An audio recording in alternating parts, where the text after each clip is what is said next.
Halo Sobat PPATK, selamat bergabung di Jumatan. Jumpa PPATK Pekanan bersama saya M. Natsir Konga dan narasumber terbaik.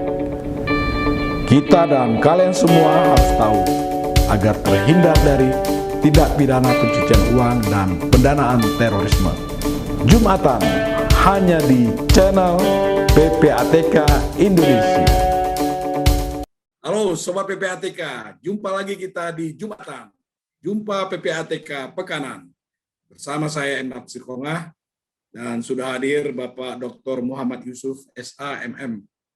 Beliau pernah memimpin kami di PPATK sebelum periode almarhum Pak Agus dan Pak Dian, dan banyak sekali hal-hal kebaikan yang telah dilakukan oleh Pak Yusuf ya ketika memimpin kami di PPATK. Beliau Sobat PPATK dari Universitas Indonesia, Fakultas Hukum, kemudian doktornya dari Universitas Pajajaran dengan nilai cum laude ya. Dibantu Pak Nasir. Amin. Nah, saya kira teman-teman Sobat PPATK, kalau saya sampaikan CV Pak Yusuf ini sehari sendiri aja untuk itu ya. Tapi baiklah, saya akan mengenalkan Pak Yusuf kepada Sobat PPATK. Beliau ini tahun 97 sebagai jaksa telah pernah menuntut pidana mati terhadap Arnoko Dewanto ketika itu ya. Kawan-kawan Sobat PPATK tentu masih ingat. Dan tahun 2003 Pak Yusuf terpilih sebagai jaksa teladan se-Indonesia dari Menpan atas nama Presiden.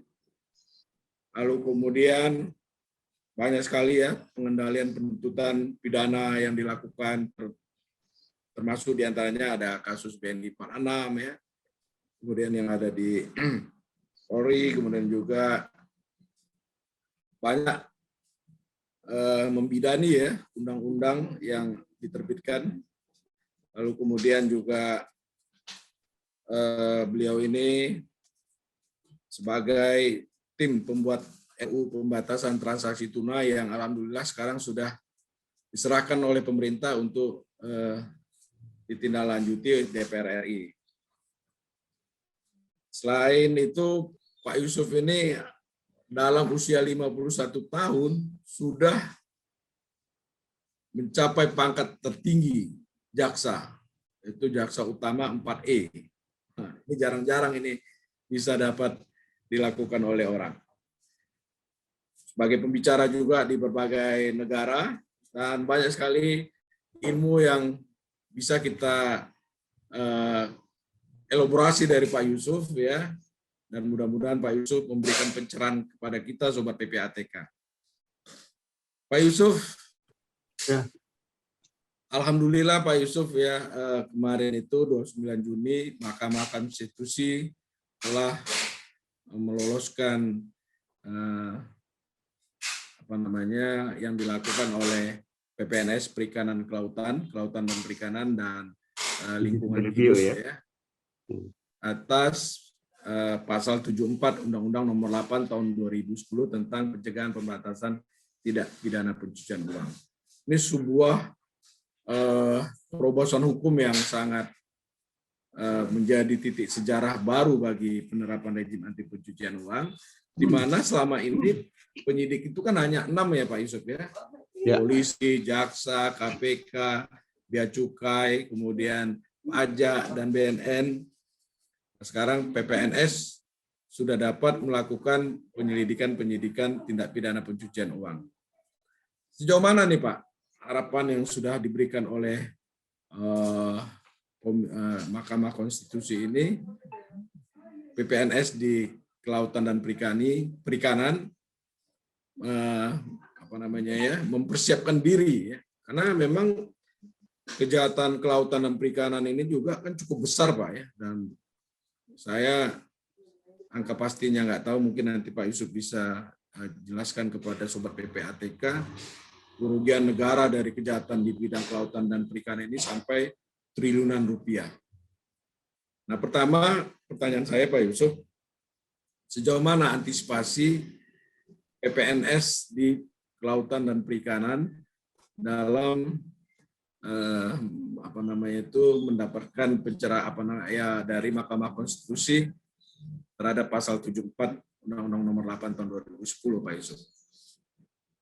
Ya, pertama, makasih Pak Nazir Konga yang saya hormati, sahabat PPATK yang semua saya banggakan. Saya pertama mengapresiasi Mahkamah Konstitusi yang telah mengabulkan permohonan JR ya. Sebenarnya JR ini pernah review ya Pak? Ya, kita pernah ajukan, tapi waktu itu legal standing kita tidak tepat sehingga ditolak. Nah, sejarahnya memang kalau kita berangkat dari ketentuan faktual Pak Nasir, sosiologis, namanya korupsi atau kejahatan-kejahatan yang organized crime di pasal 2 Undang-Undang 8 2010 itu kan mestinya diposisikan sebagai musuh bersama. Ya, karena dia musuh bersama, maka mesti dikeroyok Pak Nasir. Ya. Di Indonesia kan banyak penyidik Pak.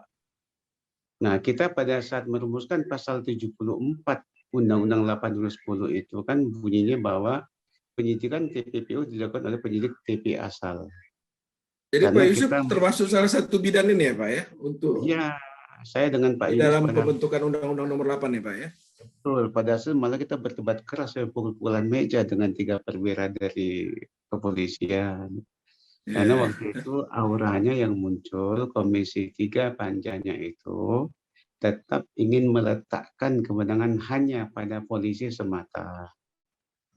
Sementara kita ingin bahwa karena yang namanya pasal 2 tadi, ada 24 kejahatan tertulis, 25-nya itu kejahatan 4 tahun ke atas, maka itu sebagai musuh bersama, logikanya mesti dikeroyok. Apalagi modusnya kan canggih-canggih, pembuktiannya tidak gampang. Kemudian lagi perkembangannya cepat sekali. Kita sedang ketinggalan dari segi pengetahuan, wawasan, dan pengalaman. Tapi debatable itu tidak berkesudahan, akibatnya akhirnya kita mengundang beberapa narasumber untuk meyakinkan Komisi 3 panjanya. Termasuk juga Pak Yunus pada saat dengan dibantu Fitriadi mencari beberapa vocabulary atau referensi yang menunjukkan praktek di negara lain itu nggak cuma tidak cuma single investigator. Nah, ini membuat panja sepertinya tidak punya alasan lagi untuk menolak apa yang kita rumuskan. Tapi mereka juga berkelit, maka pada akhirnya di penjelasan pasal 74 tadi kita dipagari menjadi bahwa penyidik hanya 6 saja. Kejaksaan, kepolisian, KPK, pajak, BNN, Bea Cukai. Nah, padahal menurut Undang-Undang Nomor 12 2011 tentang pembentukan undang-undang, tata cara undang-undang, di butir 176, butir 177, 178, rumusan atau penjelasan tidak boleh dia membuat norma baru. Tidak boleh dia membuat tafsir menyimpang dari batang tubuh. Nah, pertanyaannya, saya Pak Yunus, PPATK pada saat itu kenapa menerima? Jawabnya sederhana saja, kita udah capek berdebat tanpa berkesudahan. Yang kedua, memang kan sudah menjadi harkat martabat dan karakter PPATK harus bersih. Tidak mau pakai lobby, tidak backing, apalagi money politik kan. Nah, daripada kita zero. Dan saya dengar juga ada peredaran uang di sana ketika pembahasan, Pak. Itu begitu. Sehingga kita pada saat itu mengambil sikap dan kita terima saja. Nah, keinginan JR ini, judicial review ini sudah lama sebenarnya. Cuman pada saat itu pertimbangan kita tidak elok kalau pemerintah PPATK melawan pemerintah. Itu ceritanya. Makanya, iya, jadi saya melihat, maka saya katakan tadi, saya mengapresiasi langkah sang pemohon, KLHK sama KKP, dan saya mengapresiasi putusan MK-nya sendiri. Nah, kalau Pak Nasir tanya, apa sih manfaat bagi kami, bagi KKP sekarang? Sangat besar, Pak. Selama ini Pak Nasir, kami itu, maksud saya penyidik PSDKP, jadi pengawasan seperti kelautan yang punya kewenangan menyidik tindak pidana kelautan, itu tidak punya otoritas dan kewenangan menangani PBU Pak Nasir. Sehingga hanya kasus perikanan saya yang diusut. Kalau Pak Nasir tanya, berapa sih kerugian negaranya Pak Yusuf? gambaran begini Pak, karena kita tidak bisa menyentuh pada TPPO, berarti kita tidak bisa mencari aliran dana. Saya pernah coba. Sebagai Inspektur Jenderal, saya perintahkan Kepala Badan Karantina sebagai bosnya penyidik di benih lobster. Coba saya bilang minta ke PPATK, saya buatkanlah suratnya. Keluarlah Pak Nasir, one case, satu kasus Pak Nasir ya, itu almost 1 triliun Mas. Satu Satu triliun, kasus. Pak. Iya, itu Satu baru. kasus. Iya, itu baru benih lobster.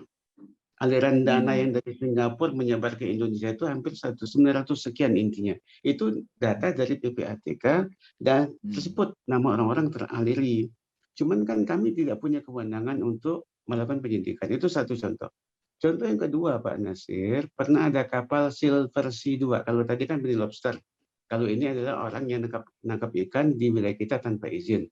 Kapalnya menangkap ikan, ditangkap, diproses. Nah, hasil tangkapannya Pak Nasir berupa ikan, jadi dilelang. Kalau lelang itu kan cenderung lebih murah Pak Nasir karena takut busuk kan.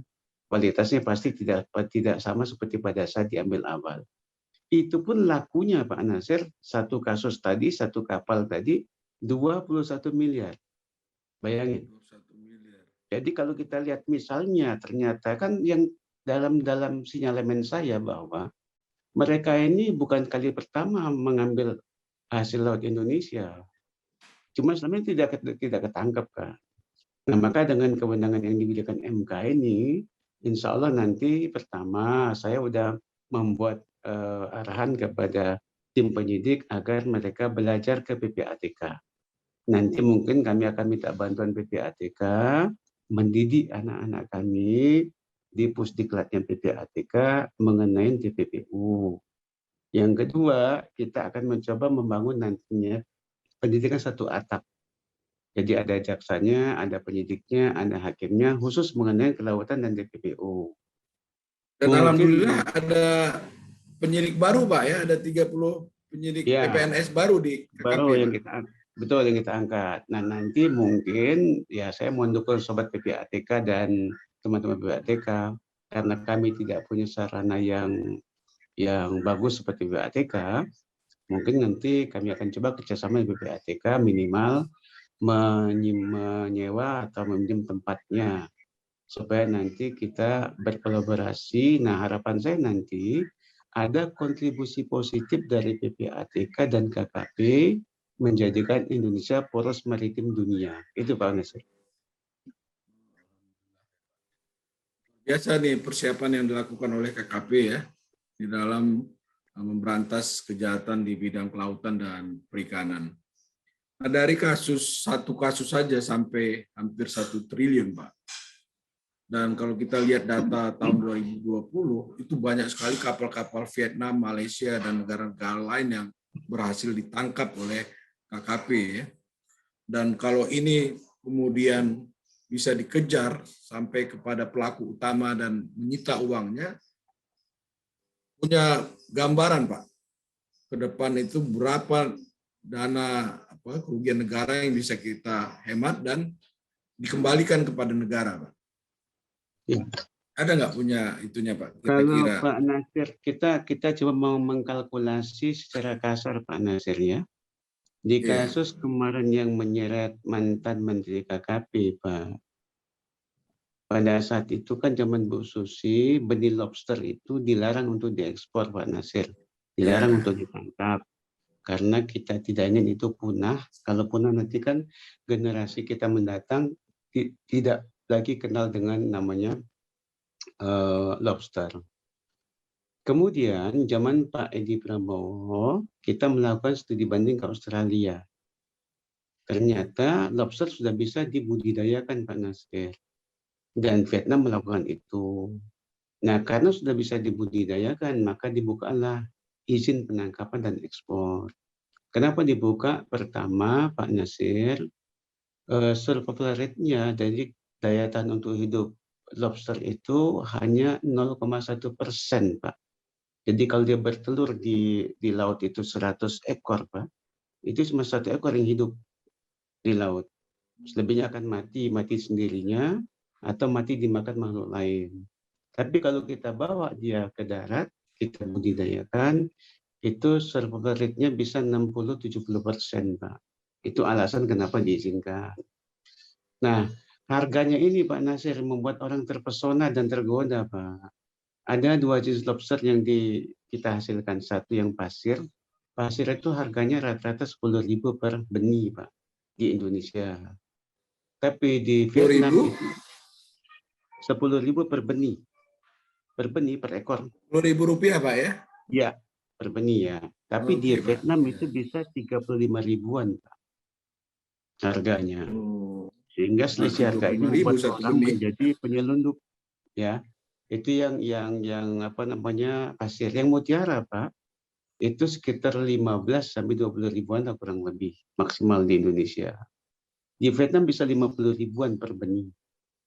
Nah, kemarin Pak, yang legal saja, yang kemarin disita masuk kas negara 53 miliar, itu hanya bank garansinya Pak Nasir, hanya bank garansinya ya. Kalau nilai udah benih yang diekspor itu Pak, 40 juta ekor Pak. Bapak bayangkan dikali tadi berapa harganya Pak. 10.000 ya. Nah, ini contoh Pak. Nah, selama ini Vietnam Iya. itu rupanya Pak Nasir menerima kiriman benih lobster bukan dari kita Pak, dari Singapura. Singapura kan lautnya Bapak bisa bayangin kayak apa sih? Jadi kita mencium, menduga keras bahwa bandarnya di Singapura. Maka saya berharapnya dengan kewenangan baru ini, karena TPP masuk Trans Organic Crime, kita bisa nanti kerjasama juga dan kembali tetap mohon dukungan PPATK pada saat penelusuran uang mereka di luar negeri melalui pendekatan TPPU.